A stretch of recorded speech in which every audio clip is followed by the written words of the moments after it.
Well, today's reading in the book of Daniel contains some prophecies that have proven to be so accurate that critics have claimed they had to have been written after the fact, as if the God who created the world and everything in it couldn't reveal what he's going to do in his world to his prophets.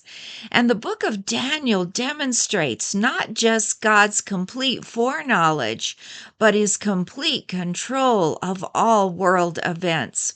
Last year, our pastor taught a series on the book of Daniel, and he made a great observation about Daniel himself after he had received these prophecies. He said that Daniel did much the same as Jesus did just before and leading up to and in the garden. First of all, they both lamented.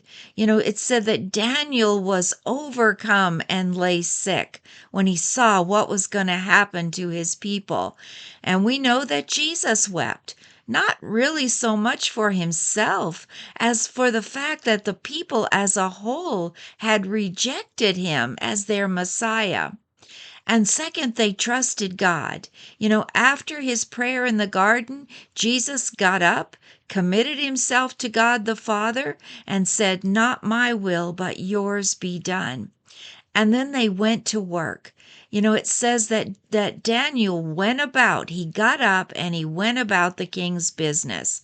And Jesus got up, left the garden, and went to the cross.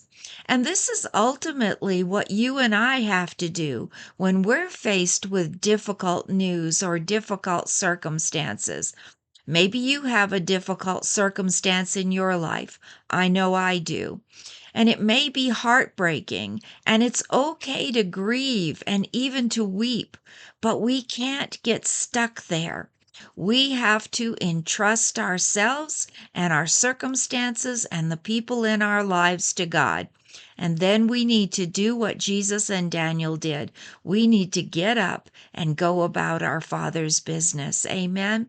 So, if you'd like to know more about the Bible and how it connects with your life, I hope you'll hit that subscribe button below as we're preparing to go through the Bible again in the coming year.